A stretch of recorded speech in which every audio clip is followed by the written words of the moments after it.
నమస్తే, welcome to bell TV, voice of voiceless. స్థానిక సంస్థల ఎన్నికలకు సర్వం సిద్ధమవుతుంది రాష్ట్ర ప్రభుత్వం. కానీ గ్రామ పంచాయతీకి సంబంధించినటువంటి అంశాల్లో స్థానిక పాలన తీవ్రమైనటువంటి మనోవేదనకు గురవుతా ఉన్నారు మాజీ సర్పంచులు. మాజీ సర్పంచులకు సంబంధించినటువంటి బిల్లులు చెల్లించకుండా ప్రభుత్వము ఎన్నికలు నిర్వహిస్తే తీవ్రమైనటువంటి ఇబ్బందుల్లోకి నెట్టివేయబడుతున్నారు మాజీ సర్పంచులు. గతంలో రాష్ట్ర ప్రభుత్వము నిర్వహించినటువంటి అనేక పనులు తమ సొంత ఖర్చుతో నిర్వహించినటువంటి వారు బిల్లులు గత ప్రభుత్వం ఇవ్వక, ఈనాటి ప్రభుత్వం ఇవ్వక, మరి ఇప్పుడు కొత్తగా ఎన్నికలు నిర్వహిస్తున్నటువంటి సమయంలో వారి యొక్క బిల్లుల పరిస్థితి ఏంటి అనే ఆందోళనలో తీవ్రమైనటువంటి మనోవేదన చెందుతా ఉన్నారు మాజీ సర్పంచులు. రాష్ట్ర కేంద్ర ప్రభుత్వాలు ఇచ్చేటువంటి గ్రాంట్స్లలో సర్పంచులకు సర్వాధికారాలు ఉంటాయి. వాటి పనులు నిర్వహించిన తర్వాత నిధులు ఉన్నటువంటి సమయంలో ఎంబీలు చేసుకొని వారు నిధులు డ్రా చేసుకోవడం పరిపాటి. అటువంటి పనుల్లో ఇప్పటివరకు ఎటువంటి నిధులు రాలే. గత ప్రభుత్వం టీఆర్ఎస్ ప్రభుత్వం హయాంలో ఒక 6 నెలల ముందే 5th ఫైనాన్స్ రాకుండా గ్రాంట్ను నిలిపివేశారు. ఇక స్టేటు ప్రభుత్వం ఇవ్వాల్సినటువంటి స్టేట్ ఫైనాన్స్ కార్పొరేషన్ నిధులను కూడా నిలిపివేయడంతో వారి యొక్క ఆవేదన తీవ్రమైనటువంటి మనోవేదనకు గురవుతున్నటువంటి పరిస్థితి సర్పంచులది. నాడు ఎంత ఇబ్బందులకు గురయ్యారో కాంగ్రెస్ ప్రభుత్వం రేవంత్ రెడ్డి సర్కార్ కొలువు తీరిన తర్వాత అంతకంటే రెండింపులుగా ఇబ్బందులు పడుతూ ఉన్నారు మాజీ సర్పంచులు.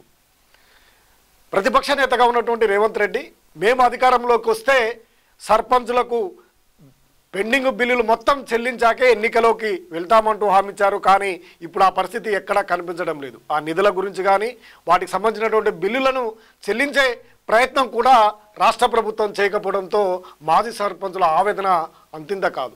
సుమారుగా రాష్ట్ర వ్యాప్తంగా చూసుకుంటే 400 నుంచి 500 కోట్ల రూపాయల వరకు పెండింగ్ బిల్లులు ఉన్నాయి. ఆ పెండింగ్ బిల్లుల ప్రస్తావనే ప్రభుత్వం తీసుకొచ్చే పరిస్థితి అయితే లేదు. అధికారంలో ఉన్నటువంటి కాంగ్రెస్ నేతలు కానీ కాంగ్రెస్ ప్రభుత్వము కొత్త సర్పంచులు ఎన్నుకొని ముందుకు వెళ్ళాలని చూస్తూ ఉంది. మరి వారి యొక్క పెండింగ్లో ఉన్నటువంటి బిల్లుల పరిస్థితి ఏంటి? వారికి ఎవరు చెల్లించాలి? కొత్త సర్పంచులు కాక కొలువు తీరితే మాజీ సర్పంచుల యొక్క బిల్లులు పరిస్థితి ఏ విధంగా ఉంటుంది? వారికి ఎవరు చెల్లించాల్సినటువంటి బాధ్యత ఉంటుంది? కొత్తగా వచ్చినటువంటి సర్పంచులు ఆ బిల్లులు చెల్లిస్తారా అంటే ఆ పరిస్థితి ఉండదు. దీంతో మాజీ సర్పంచుల యొక్క ఆర్థిక పరమైనటువంటి అంశంలో తీవ్రమైనటువంటి నష్టం వాటిల్లే అవకాశం ఉంది. పెండింగ్ బిల్లులు ఇవ్వకపోవడంతో వారు మనోవేదన చెందుతా ఉన్నారు. కేంద్ర ప్రభుత్వం అవి ఎవరియో కాదు, మన ప్రజలు చెల్లించినటువంటి జిఎస్టీ వివిధ పన్నుల రూపంలో కేంద్ర ప్రభుత్వానికి చెల్లించినటువంటి నిధులలో 42% నిధులను రాష్ట్ర ప్రభుత్వానికి కేంద్ర ప్రభుత్వం ఇస్తుంది.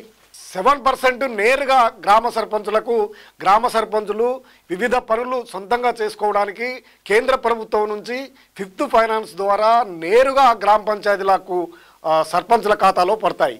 వాటిని వీరు అక్కడ అవసరాలకు ఉన్నటువంటి పనులను చేస్తూ వాళ్ళే ఎంబీలు చేసుకొని నిధులు డ్రా చేసుకోవడం జరుగుతుంది.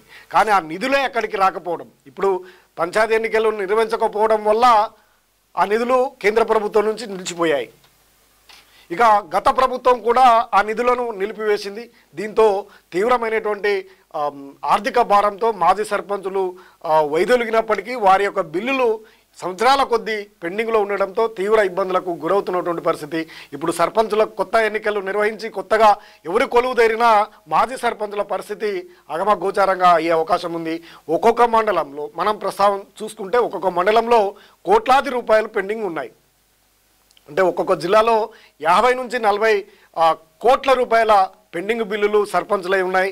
దాదాపు తీవ్రమైనటువంటి రాష్ట్ర వ్యాప్తంగా చూసుకుంటే 500 కోట్ల వరకు కూడా బిల్లులు ఉంటాయి. కానీ ఆ బిల్లుల ప్రస్తావన ప్రభుత్వం తేకపోవడం, ఎన్నికల హడావుడిలో ముందుకు వెళ్తుండడం, బీసీ రిజర్వేషన్కి సంబంధించినటువంటి అంశాన్నే ఎక్కువగా ప్రస్తావిస్తూ ఈ బిల్లుల పరిస్థితి మాత్రం మాట్లాడే పరిస్థితి లేకపోవడం, వారు అధికారంలో లేకపోవడం, సీటు నుండి దిగిపోవడంతో వారి పక్షాన మాట్లాడే వారే లేకపోవడంతో తీవ్రమైనటువంటి మనోవేదనకు గురవుతున్నారు మాజీ సర్పంచులు. వారి ప్రస్తావన తీసుకొచ్చి వారి యొక్క బిల్లులు వెంటనే చెల్లించి కొత్త ఎన్నికలకు సిద్ధం కావాల్సినటువంటి అవసరం ఉంది. దీని మీద రాష్ట్ర వ్యాప్తంగా కూడా ఆందోళన చేయడానికి సిద్ధమవుతున్నారు పంచాయతీకి సంబంధించినటువంటి మాజీ సర్పంచులు. ఈ బిల్లుల అంశాన్ని రాష్ట్ర ప్రభుత్వం ముఖ్యంగా ముఖ్యమంత్రి రేవంత్ రెడ్డి సీరియస్గా తీసుకొని ఎన్నికల నాడు ఇచ్చినటువంటి హామీ గత ప్రభుత్వం ఆ విధంగానే చేసింది. గత ప్రభుత్వం పనులు చేయకుంటే సస్పెండ్ చేస్తాం, ట్రాక్టర్లు కొనకుంటే, నీటి ట్యాంకులు నిర్మించకుంటే, ట్రాక్టర్ ట్రక్లు కొనకుంటే అనేకమైనటువంటి నిబంధనలు పెట్టి సర్పంచులను పనులు చేయించినటువంటి గత ప్రభుత్వము బిల్లులు చెల్లించడంలో ఆలస్యం వహించింది.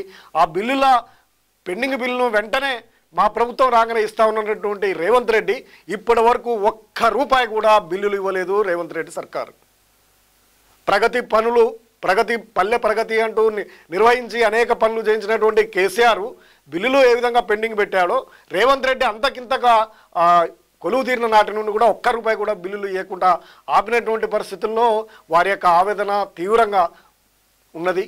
వారి యొక్క ఆర్థిక స్తోమత కూడా ఇబ్బందికరంగా ఉన్నటువంటి పరిస్థితి. ఇక మాజీ సర్పంచులు అనివార్యంగా ఈ అప్పుల బాధతో తాము ఆత్మహత్యలే శరణ్యమనే స్థితికి కూడా దిగజారే అవకాశం ఉంది అనే మనోవేదనలకు గురి చేస్తూ ఉన్నారు, ఆవేదన వ్యక్తం చేస్తూ ఉన్నారు మాజీ సర్పంచులు.